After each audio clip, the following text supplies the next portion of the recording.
ಸರ್ಕಾರ ಕಡ್ಡಾಯವಾಗಿ ನಾಮಫಲಕಗಳಲ್ಲಿ ಕನ್ನಡ ಬಳಕೆ ಮಾಡುವ ನಿಟ್ಟಿನಲ್ಲಿ ಈಗಾಗಲೇ ಆದೇಶ ಹೊರಡಿಸಿದೆ. ಆದರೆ ಈ ಆದೇಶವನ್ನ ಗಡಿಭಾಗವನ್ನ ಹೊರತುಪಡಿಸಿ ಜಾರಿ ಮಾಡುವಂತೆ ಎಂಇಎಸ್ ಪುಂಡರು ಹೊಸ ಖ್ಯಾತಿ ಆರಂಭಿಸಿದ್ದು ಕನ್ನಡಿಗರ ಆಕ್ರೋಶಕ್ಕೆ ಕಾರಣವಾಗಿದೆ. ಗಡಿ ಜಿಲ್ಲೆ ಬೆಳಗಾವಿಯಲ್ಲಿ ನಾಡದ್ರೋಹಿ ಎಂಇಎಸ್ ದಶಕಗಳಿಂದ ಕನ್ನಡ ವಿರೋಧಿ ಚಟುವಟಿಕೆ ಮಾಡುತ್ತಾ ಬಂದಿದೆ. ರಾಜ್ಯ ಸರ್ಕಾರ ಕನ್ನಡಿಗರ ಪರವಾಗಿ ಯಾವುದೇ ನಿರ್ಣಯ ತೆಗೆದುಕೊಂಡರೂ ಕೂಡ ಅದನ್ನ ವಿರೋಧಿಸುವುದೇ ಇವರ ಕೆಲಸ. ಇತ್ತೀಚೆಗೆ ರಾಜ್ಯ ಸರ್ಕಾರ ಕಡ್ಡಾಯ ಕನ್ನಡ ಭಾಷೆ ಬಳಕೆ ಮಾಡುವ ಆದೇಶ ಹೊರಡಿಸಿದೆ. ಆದರೆ ಇದಕ್ಕೂ ಎಂಇಎಸ್ ವಿರೋಧ ವ್ಯಕ್ತಪಡಿಸ್ತಾ ಇದ್ದು, ಗೋಕಾಕ್ನಲ್ಲಿ ಇರುವ ಜಿಲ್ಲಾ ಉಸ್ತುವಾರಿ ಸಚಿವ ಸತೀಶ್ ಜಾರಕಿಹೊಳಿ ಅವರ ನಿವಾಸಕ್ಕೆ ಭೇಟಿ ಕೊಟ್ಟು ಗಡಿ ಭಾಗದಲ್ಲಿ ಕನ್ನಡ ಕಡ್ಡಾಯವನ್ನ ಪರಿಶೀಲಿಸಬೇಕು ಮತ್ತು ಕನ್ನಡ ಕಡ್ಡಾಯವನ್ನ ತಕ್ಷಣವೇ ಹಿಂಪಡಿಬೇಕು. ಕನ್ನಡ ಕಡ್ಡಾಯ ಮುಂದುವರಿದರೆ ನಾವು ಬೀದಿಗಿಳಿದು ಪ್ರತಿಭಟಿಸುವುದನ್ನ ಬಿಟ್ಟು ಬೇರೆ ದಾರಿ ಇಲ್ಲ. ಇದರ ಪರಿಣಾಮಗಳು ಎರಡು ರಾಜ್ಯಗಳಲ್ಲಿ ಅನುಭವಿಸಬೇಕಾಗಿದೆ ಅಂತ ಎಚ್ಚರಿಸಿದ್ದಾರೆ. युवा समिती सीमाभागच्या वतीनं आज बेळगाव जिल्ह्याचे पालकमंत्री सन्मान्य सतीश जारकिहोळी साहेब यांना निवेदन देण्यासाठी आलो होतो. गेल्या 2 आठवड्यामध्ये कन्नड प्राधिकरणाच्या 2 बैठका झाल्या.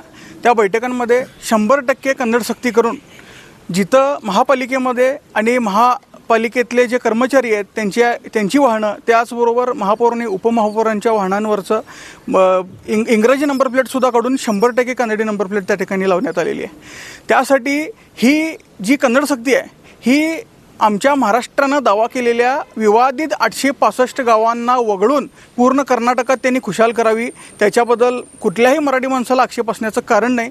पण ही जी सक्ती आहे ती बेळगावसह सीमाभाग त्यातून वगळण्यात यावा यासाठी आम्ही परवा दिवशी महापौरांना सुद्धा त्या ठिकाणी भेटून हेच निवेदन दिलं होतं. आज पालकमंत्र्यांना सुद्धा त्याच पद्धतीचं निवेदन देऊन त्यांना विनंती केलेली आहे. या प्रकाराबद्दल किंवा त्या बैठकीबद्दल कुठला नवीन आदेश आलाय काय याचा अभ्यास करून याच्यावर नक्कीच काहीतरी ठोस पावलं उचलून आम्ही नक्कीच तुमच्या निवेदनाचा विचार करू असं आश्वासन त्या ठिकाणी पालकमंत्री साहेबांनी दिलेलं आहे. लवकरात लवकर बाकीच्या लोकप्रतिनिधींना सुद्धा भेटून ही विनंती करणार आहे. ज्या मतदारसंघामध्ये मराठी बहुभाषिक लोक आहेत, ज्या मराठी भागातून लोकप्रतिनिधी निवडून येतात, त्या प्रत्येक लोकप्रतिनिधीला भेटून त्यांना मतदान करणाऱ्या मराठी भाषिकांसाठी तरी मराठी भाषेचा विचार करावा अशी विनंती आम्ही त्या ठिकाणी करणार आहोत. धन्यवाद. जय हिंद, जय महाराष्ट्र.